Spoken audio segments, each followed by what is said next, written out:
ధర్మో రక్షతి రక్షిత అని ఆర్యోక్తి. ధర్మాన్ని రక్షించినట్లయితే ఆ ధర్మమే మనల్ని రక్షిస్తుందట. అసలు ధర్మం అంటే ఏమిటి? ధారయతీతి ధర్మ, ధారణాత్ ధర్మ. లోకమును ధరించినదే ధర్మము. ధ్రియతేతి ధర్మ, మానవునిచే స్థాపించబడేది ధర్మము అని అనేక మంది అనేక విధాలుగా ధర్మాన్ని గూర్చి నిర్వచించారు.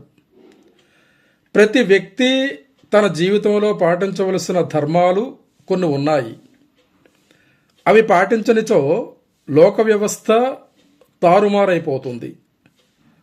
అధర్మము వ్యాపించిన ప్రదేశములో జనజీవనం చిన్నాభిన్నమై సమతౌల్యం దెబ్బతింటుంది. ధర్మానికి అంత ప్రాధాన్యత ఉంది. కనుకనే గీతాచార్యుడు భగవద్గీతలో యదా యదా హి ధర్మస్య గ్లానిర్భవతి భారత అభ్యుత్థానమధర్మస్య తదాత్మానం సృజామ్యహం. ధర్మానికి ఎప్పుడు హాని కలుగుతుందో దానిని మరల స్థాపించుటకై నాకు నేనుగా అవతరింతునని ప్రకటించాడు. ఇక్కడ సత్యమును పాటించడం, పెద్దలను గౌరవించడం, పరోపకారం ఉనర్చడం, సమస్త ప్రాణుల పట్ల దయ కలిగి ఉండడం, సత్ప్రవర్తన కలిగి ఉండడం మొదలగునవి ధర్మాలు ఎన్నో కలవు. ధర్మార్థ కామ మోక్షములనడి చతుర్విధ పురుషార్థములలో ధర్మానికే ప్రథమ స్థానం కల్పించబడింది. మానవుడు 4 దశలలో తన జీవిత కాలములో 4 దశలుగా విభజింపబడింది. ఆ దశలలో 4 రకాలైన ధర్మాలు అంటే బ్రహ్మచర్యాశ్రమం, గృహస్థాశ్రమం, వానప్రస్థాశ్రమం, సన్యాసాశ్రమం. వాటిలో ఆ ఆశ్రమ ధర్మాలు కొన్ని ఉన్నవి, అవి ఆచరించవలసి ఉంటుంది. అయితే మొదట చెప్పినటువంటి ధర్మార్థ కామ మోక్షములనడి చతుర్విధ పురుషార్థములలో మొదటి 3 అంటే ధర్మము, అర్థము, కామము అనేటటువంటి వాటిని త్రికరణ శుద్ధిగా ఆచరించినప్పుడు మాత్రమే 4వదైనటువంటి మోక్షాన్ని పొందటానికి అర్హత సాధించగలడు.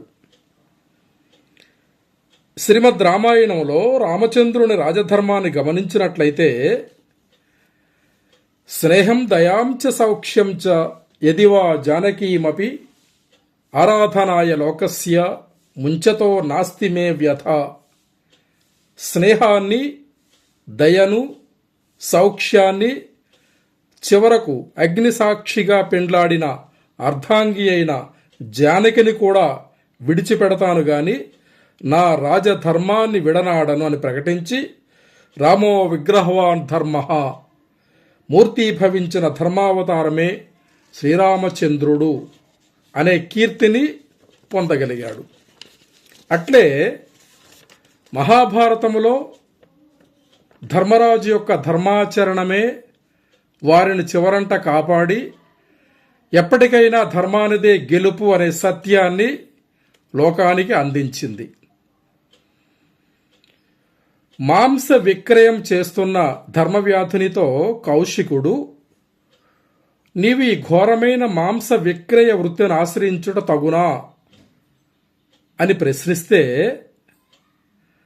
పురాకృతమితి జ్ఞాత్వా జీవాం ఏతేన కర్మణ స్వధర్మం త్యజతో బ్రహ్మణ్ అధర్మ ఇది నిర్ణయ. ఓ బ్రాహ్మణోత్తమ,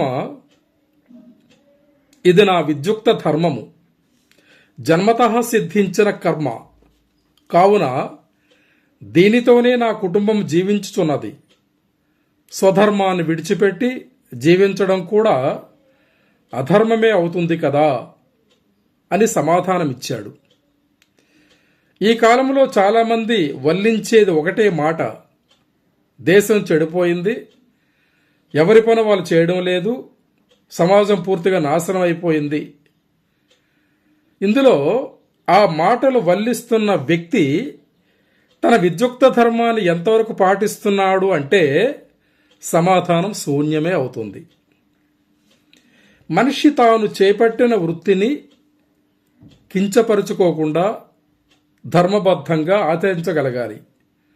ఒక వ్యక్తి రైల్వే ప్లాట్ఫారం శుభ్రం చేసే పనిలో నియమించబడ్డాడు. ప్రపంచంలో ఎవరూ ఉంచనంత పరిశుభ్రంగా ఆ ప్లాట్ఫారంను ఉంచగలిగితే తన ధర్మాన్ని తాను చక్కగా నిర్వర్తించినట్లు అవుతుంది. తద్వారా తనకి మానసిక ప్రశాంతత ఏర్పడుతుంది.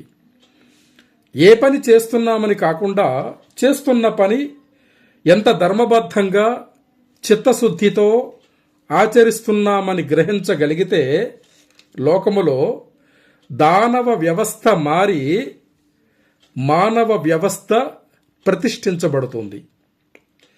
శ్రేయాన్ స్వధర్మో విగుణః పరధర్మాత్ స్వనుష్ఠితాత్ స్వధర్మే నిధనం శ్రేయః పరధర్మో భయావహః. చక్కగా ఆచరించబడిన ఇతరుల ధర్మము కంటే గుణము లేనిదైనను తన ధర్మమే శ్రేష్టమైనది. తన ధర్మమునందు మరణం పొందిన శ్రేయస్కరమే అవుతుంది. ఇతరుల ధర్మం ఎప్పటికైనా భయదాయకమే. ఎందుకంటే చాలామందికి తన సంగతి తాను విడిచిపెట్టేస్తాడు, ఎదుటి వ్యక్తి యొక్క రంధ్రాన్వేషణ చేయడానికి ప్రయత్నం చేస్తూ ఉంటాడు. వాడి ధర్మం ఏమిటో వాడికి తెలియదు. కానీ ఇతరుల ధర్మంలో చేపెట్టి చివరికి తల బొప్ప కట్టేటట్టుగా ఫలితాన్ని అనుభవిస్తూ ఉంటాడు. అందుకే ఇక్కడ భగవద్గీతలో చెప్పబడింది, నీ ధర్మమే శ్రేష్టమైనటువంటిది. ఇతరుల ధర్మ విషయంలో నువ్వు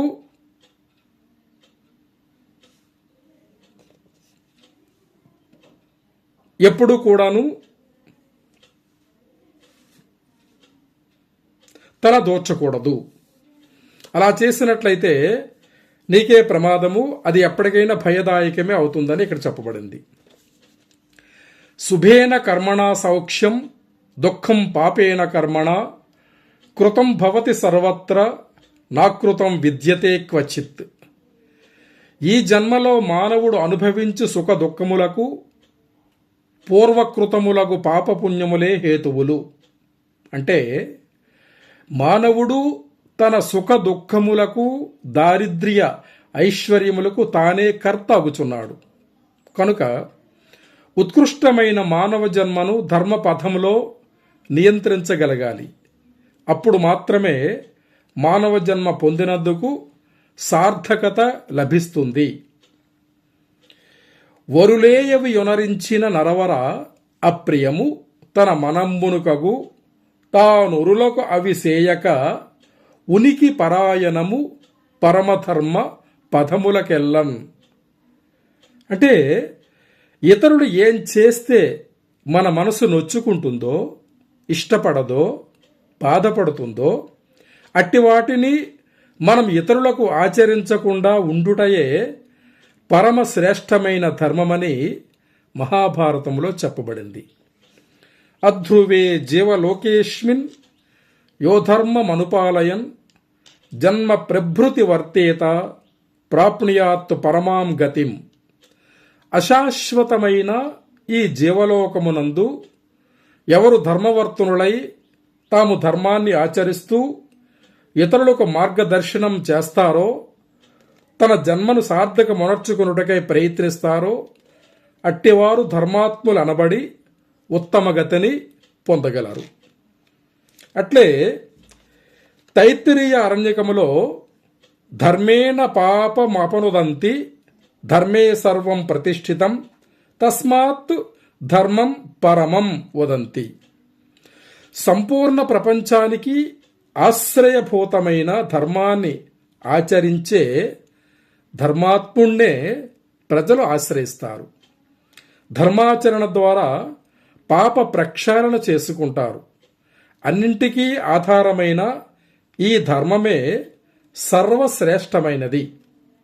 విష్ణు పురాణములో కూడా సుఖ దుఃఖోపభోగవుతూ తౌ దేహాద్యుపపాదకౌ ధర్మం ధర్మోద్భవ భోక్తుం జంతుర్దేహాది మృచ్యతి. సుఖ దుఃఖాదుల భోగ కారణంగానే జీవి దేహధారణ చేస్తాడు. అంటే ధర్మాధర్మజన్యమైన సుఖ దుఃఖాలను అనుభవించడానికే జీవి దేహాన్ని ధరిస్తాడన్నమాట. ఈ విధంగా శృతి స్మృత్యుదితం ధర్మం అనుతిష్టన్ హి మానవః ఇహ కీర్తిమవాప్నోతి ప్రేత్యచానుత్తమం సుఖం.